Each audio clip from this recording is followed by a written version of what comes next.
Avant de devenir le bras droit du futur roi des pirates, Oronoa Zoro a fait une promesse. Une promesse si forte qu'il est prêt à mourir pour la tenir. Mais cette promesse est née d'une tragédie. Aujourd'hui, beaucoup de fans connaissent Zoro comme un guerrier incroyablement puissant.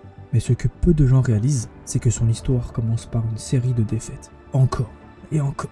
Et un événement qui va complètement changer sa vie. Dans One Piece, Zoro est l'un des personnages les plus respectés. Un épéiste redoutable, un homme prêt à sacrifier sa vie pour son capitaine. Mais pour comprendre pourquoi Zoro est devenu comme ça, il faut revenir bien avant sa rencontre avec Monkey D. Luffy. Quand Zoro était enfant, il passait presque tout son temps dans un dojo. Son objectif était simple, devenir le plus grand épéiste du monde. Mais malgré tous ses entraînements, Zoro perdait constamment. Et la personne qui le battait à chaque duel n'était pas un adulte. C'était une jeune fille nommée Kuina. Kuina était incroyablement talentueuse. Peu importe combien Zoro s'entraînait, il ne parvenait jamais à la battre. Encore et encore, il tombait face à elle. Mais au lieu d'abandonner, Zoro s'entraînait encore plus. Que pour lui, perdre n'était pas une option. Mais ce que Zoro ne savait pas encore, c'est que cette rivalité allait changer toute sa vie. Un soir, après un duel particulièrement intense, Kuina a avoué quelque chose. Elle pensait qu'un jour, elle deviendrait plus faible que les hommes et qu'elle ne pourrait jamais devenir la meilleure épéiste. Zoro a refusé d'accepter ça. Alors, ils ont fait une promesse. Un jour, l'un d'eux deviendrait le plus grand épéiste du monde. Peu importe qui. Mais ce qu'ils ignoraient, c'est que cette promesse serait la dernière. Le lendemain, Kuina est morte dans un accident. Pour Zoro, c'était un choc terrible. La seule personne capable de rivaliser avec lui, la seule personne qui comprenait son rêve, venait de disparaître.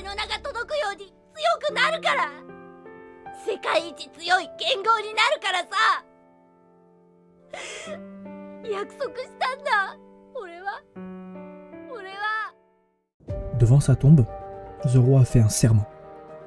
Il deviendrait le plus grand épéiste du monde. Pas seulement pour lui, mais aussi pour accomplir le rêve qu'il avait. Pour ne jamais oublier cette promesse, Zoro a demandé à garder le sabre de Kuina.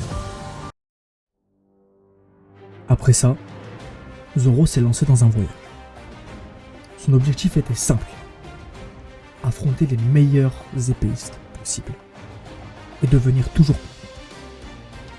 C'est comme ça qu'il est devenu chasseur de pirates. Mais ce n'est pas le plus incroyable dans son histoire. Malgré sa réputation grandissante, Zoro était toujours seul.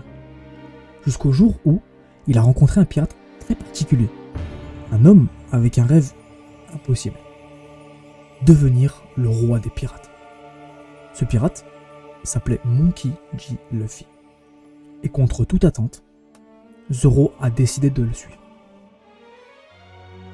C'est ça que l'enfant qui perdait constamment dans un dojo est devenu le bras droit du futur roi des pirates. Mais au fond, Zoro n'a jamais oublié sa promesse. Devenir le plus grand épéiste du monde. Pour lui et pour Kuina. Et vous? Pensez-vous que Zoro réussira à tenir sa promesse? Dites-le moi en commentaire. Et si vous voulez voir mes réactions pendant que je découvre One Piece, abonnez-vous à la chaîne et n'hésitez pas à regarder les épisodes qui sont déjà sortis.